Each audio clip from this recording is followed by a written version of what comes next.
Na mtazamaji, mimi ni Samuel Thomas na hapa ni jijini Dodoma na hii ni WWK TV, online TV bora kabisa inayomilikiwa na chini ya idara ya WWK. Hapa ni makao makuu ya kanisa la Tanzania Assemblies of God MIUJ katika jiji hili la Dodoma, na hapa ndipo kinapofanyika kikao cha bodi ya wakurugenzi wa kanisa la TAG kwa upande wa idara ya WWK.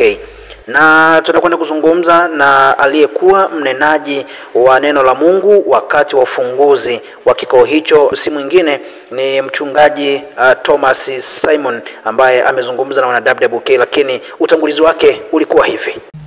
Kwa majina ninaitwa mchungaji Thomas Simon, ni mchungaji mtawala wa kanisa la New Life City Center TAG lililoko ndani ya chuo cha Biblia CBC hapa jijini Dodoma, lakini pia ni katibu wa jimbo la Dodoma Magharibi kwa neema ya Mungu.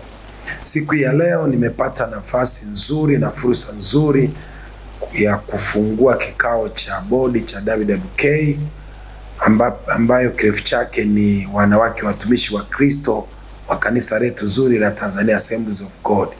Na katika kikao hicho Mungu alinipa neema na ujumbe maalum kwa ajili ya wanawake viongozi na watumishi wa Mungu, ambao ulikuwa unaenda kwa kichwa kinachosema umuhimu wa kutembea na Mungu katika nafasi ya uongozi ulionao. Katika ujumbe huu tulisoma andiko letu kuu katika kitabu cha Kutoka 33 kuanzia mstari wa kwanza mpaka ule mstari wa 19, lakini msisitizo wangu mkubwa ulikuwa katika mstari wa kwanza hadi wa 3. Na tulianza kwa kusoma neno, na naweza nikasoma neno la Mungu na kisha nikakwambia ambayo Mungu alinipa kusema nao.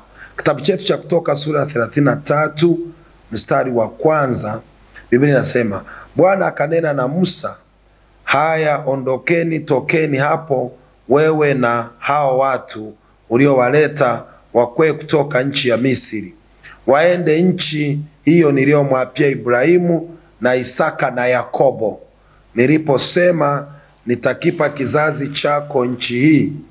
Nami nitamtuma malaika aende mbele yako, nami nitawafukuza Mkaanani, Mwamori, Muhiti, Mperizi na Muhivi na Myebusi, waifikie nchi miminayo maziwa na asali. Kwa maana mimi sitakwenda kati yenu, kwa sababu ninyi ni watu wenye shingo ngumu, nisiwaangamize ninyi katika njia. Mstari wa 4 ni wa muhimu sana.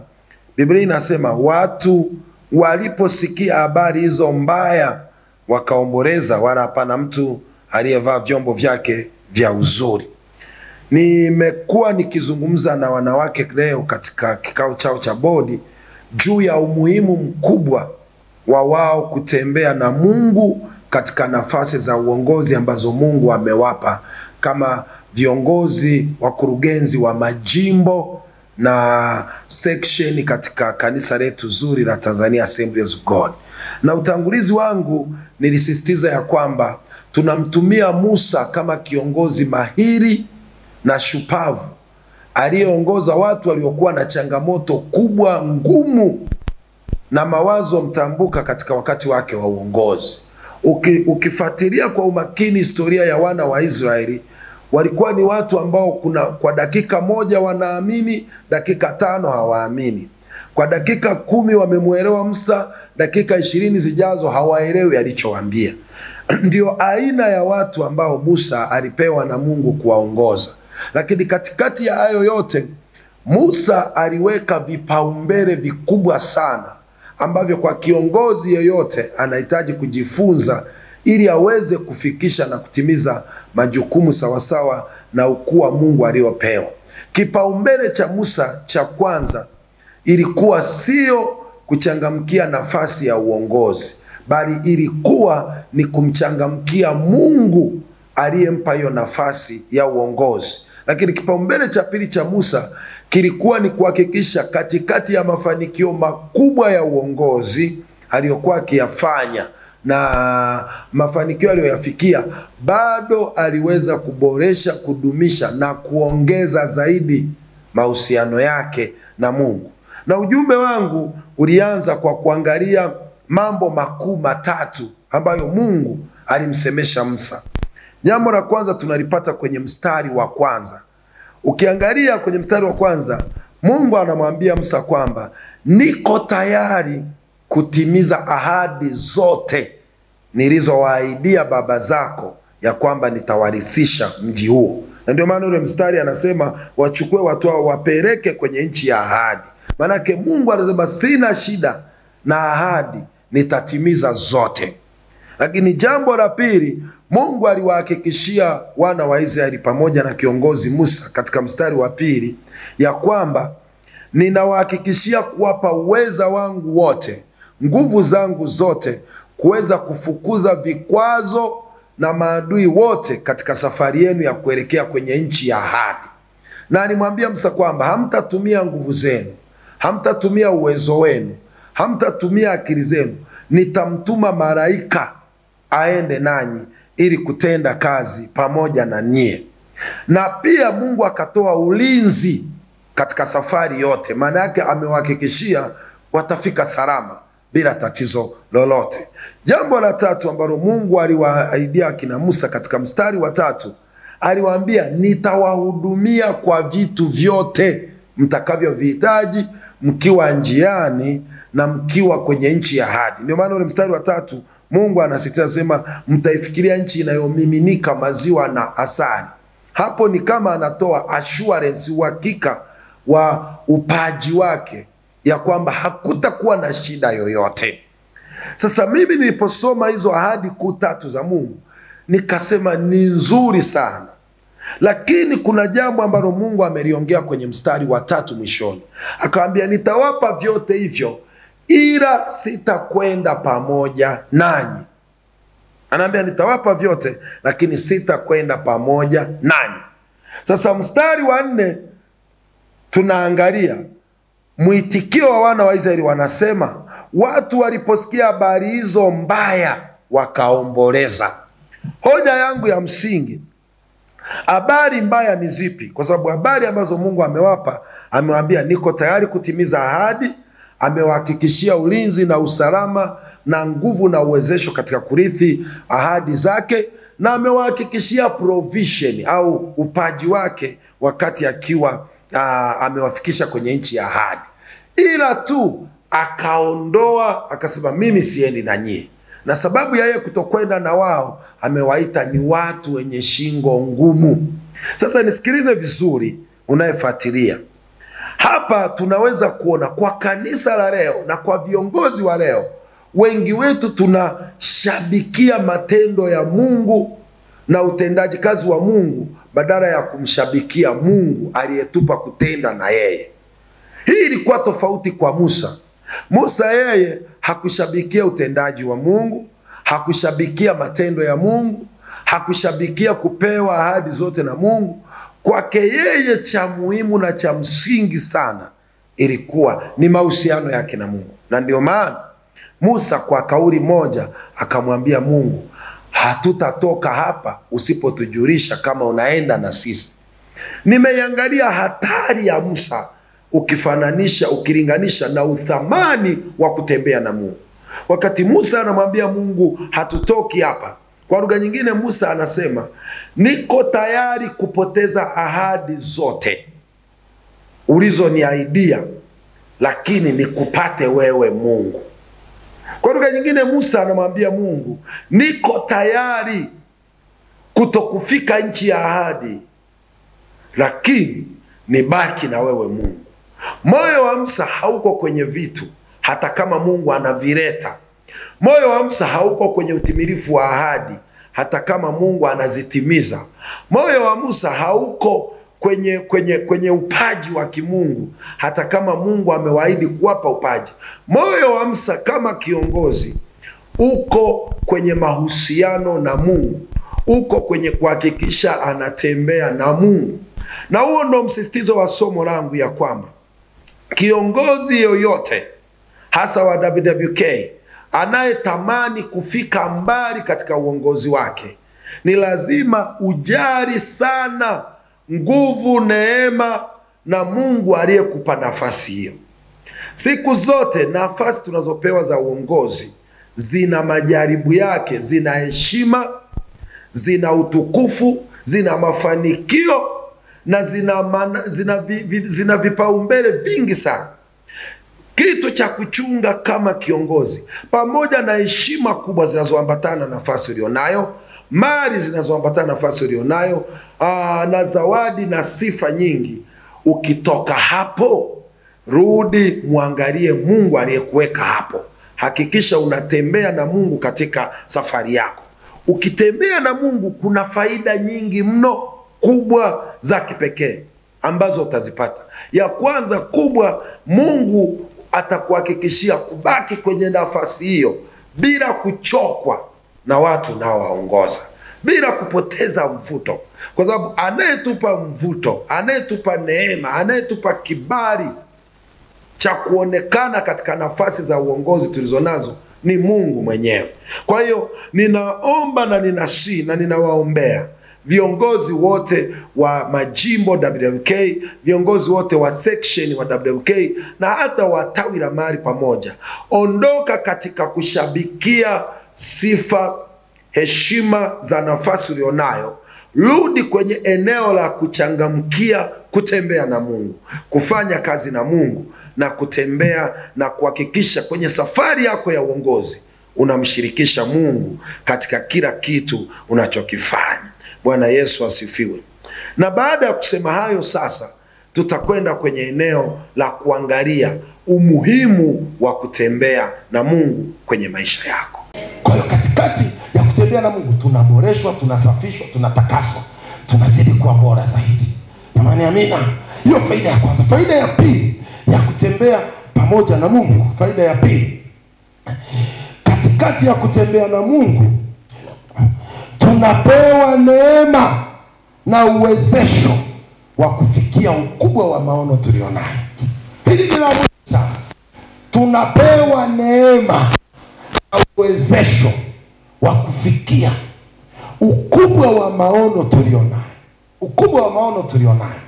Ngoja nikwambie, hayo yote mnayoyafanya kama WWK taifa, wakikuuliza kwa haraka haraka utasema hii ni kazi ya Mungu.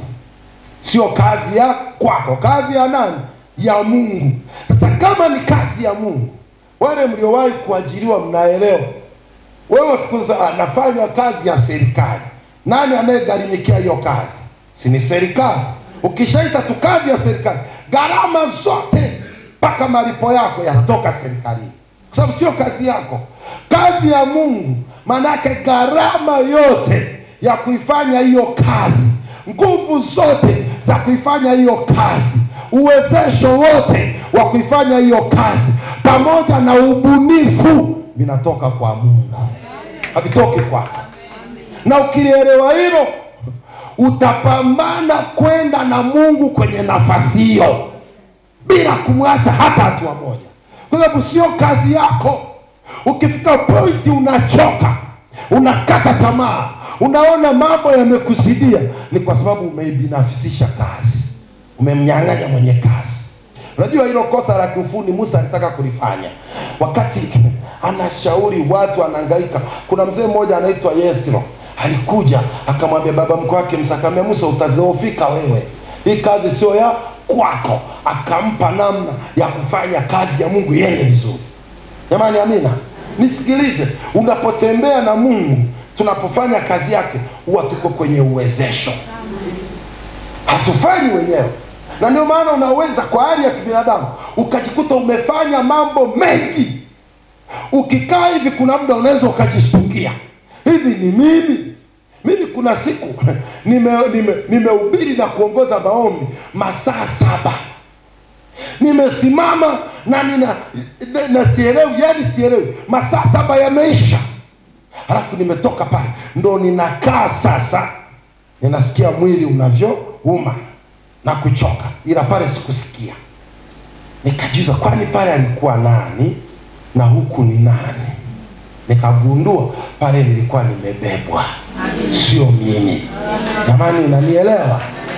Pambana ubebwe kwenye neema ya Mungu. Na ili kubebwa kwenye neema ya Mungu, tembea na Mungu. Na kutembea na Mungu sio rahisi. Ni lazima kila siku uhakikishe, je, niko na Mungu kweli katika hili? Na fellowship pia inazungumza naye, tunaongea, tunakubaliana katika safari hii. Lazima ujiwekee hiyo. Tofauti na hapo, kazi ni ngumu. Nyie wenyewe mnaelewa jamani. Kwenye majimbo huko na kwenye idara, kwenye nini, makwazo ni mengi. Mwanadamu. Kuna mwingine anakusimamia kabisa, tena amefunga na kanga kiunoni, na wewe ndio mkurugenzi wake, unamfanyaje? Sasa usipojua namna ya kutembea na utiisho wa Mungu, vitu vinakuwa vigumu. Nampenda Musa, na akasema leo tutamzungumzia Musa tu kama role model wetu, kiongozi. Musa alikuwa anakaa magotini kwa Mungu kwa kiwango ambacho akitoka kule hata wasaidizi wake wanamuogopa. Hivyo nanielewa? Hatumii mabavu kuwatiisha wasaidizi wake, anatumia uwepo wa Bwana kuwatiisha wasaidizi wake.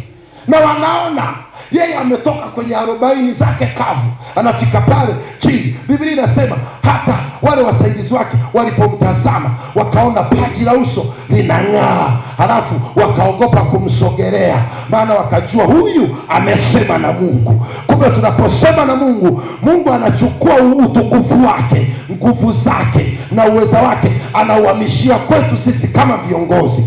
Tukitokea kwa wale tunaowaongoza, utiisho wa Mungu na kuwepo. Amina. Na nielewa vizuri. Tuangalie ule mstari wa 14. Baada ya dakika kama 10 na tamaliza kwa wakati. Tuangalie ule mstari wetu wa 14, 33:14. Angalia katika hiyo pointi ya pili, unaweza kaweka ule mstari wa 14. Mstari wa 14 anasemaje? Anasema hivi. Ngoja tu. Akasema, napenda sana mstari. Naomba muangalie uone faida za kutembea na Mungu hapa. Mnaona jamani? Hebu tusome wote, 1, 2, 3. Tusome. Akasema, uso wangu utakwenda pamoja nawe. Nami nitakupa raha. Hapo. Hivi nani hapendi raha jamani?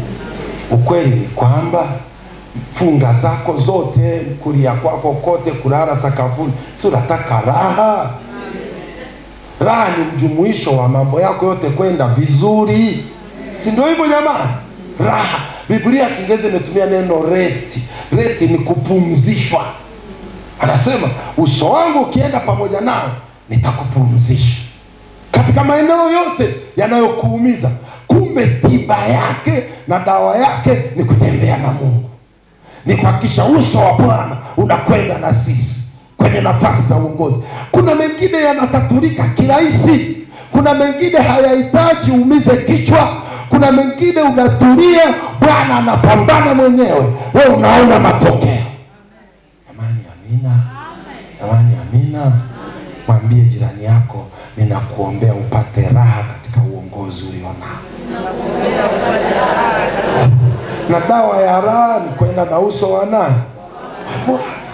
Ndicho kikubwa. Anamwambia Musa, uso wangu utakwenda nao, nami nitakupa raha. Kwa lugha nyingine, uso wangu usipoenda na wewe, changamoto za kutosha. Utalia, utawachukia unawaongoza. Kwa kweli hawa watu wa Sumbawanga, watu wa Sumbawanga wazuri. Wewe nenda na uso wa Bwana. Jamani, amina. Sio kama naeleweka. Ni wazuri. Umekosea tu passcode yao. Wanataka uende na uso wa nani? Wa Bwana. Halafu utaona Mungu anatenda. Mungu anatenda. Vitu vinakaa vizuri. Sema amina kama unanielewa. Jambo la tatu au muhimu wa tatu, unapotembea na Bwana katika nafasi ya uongozi ulionayo, ukiacha ya kutengenezwa au kuboreshwa, kupewa raha au neema ya kufikia ukubwa wa maono, lakini katikati ya kutembea na Mungu pia kuna kitu tunaitwa Mungu anakutenga na kukutofautisha na wengine. Very very important. Kutengwa na kutofautishwa na wengine katika utendaji wako. Katika utendaji wako. Haya mambo kwa kiongozi ni ya muhimu sana. Kutengwa na kutofautishwa na wengine katika utendaji ulionao. Unajua kuna mahali tunasema ya kwamba uongozi lazima uambatane na ubunifu. Ubunifu. kufanya vitu vya kipekee. Umeingia kwenye jimbo, ni jipya au la zamani, umeingia kiongozi mpya. Unajua hawa viongozi wa juu wanapokaa ofisi kuu hapo, utasikia wanapigaga story hapo, na waibia siri, sawa sawa, maana mimi niko jengo hili, sawa wanapiga nini story, utasikia kwa kweli mkurugenzi wa jimbo fulani ameanza vizuri. Tuna majimbo 95 plus na hapa 96, si ndio hivyo? Sasa sikiliza, kati yao 95 mkifanya wote mnafanana katika utendaji wenu, hamna ubunifu, wote mtalingana. Nini kitatofautisha utendaji wa mkurugenzi fulani na mkurugenzi mwingine? Ubunifu. Ubunifu. Ubunifu unategemea mazingira ya kazi ulionayo, eneo lingine, eneo lako lilopo. Ubunifu.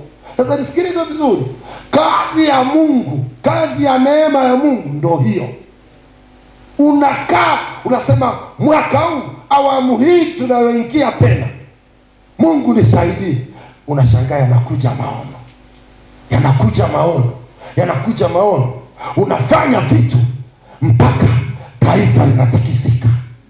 Ni amekutenga na kukutofautisha na wengine, kwa sababu yeye Mungu hajaishiwa mambo mapya, sawa sawa na ukubwa wa maono aliyotaka yafanyike. Jamani, amina. Sio kama mnanielewa vizuri? Sasa ukiona jimbo linalala, kazi inalala, kazi yako kubwa imebaki kufuatilia ule mpango mkakati. Tunasemaje? Tuhubiri mkutano mmoja. Nilicheka mahali fulani, nikaenda makanisa ya mahali pamoja haya, tumepangiwa kila kanisa lihubiri mikutano 3 kwa mwaka, si ndio hivyo? Sasa yule mchungaji imefika mwezi wa 9 hajahubiri hata mkutano mmoja. Ananiita, ananiambia, mtumishi wa Mungu, njoo wewe, njoo unisaidie kuhubiri mkutano. Kabisa, mkutano gani? Hata tujiombe. Sema wewe ndo njoo uhubiri tu nipate cha kujaza kwenye report. Come on. Nikasema kumbe mimi nakuja kuhubiri ili wewe upate cha kujaza kwenye report. Sasa ndo yanayofanyika. Hakuna ubunifu, hakuna maandalizi, watu wanakimbizana na report, matokeo yako chini. Kumbe ukikaa na Mungu, niwaeleze ukweli, tulikuwa tunaupitia mpango mkakati na nini.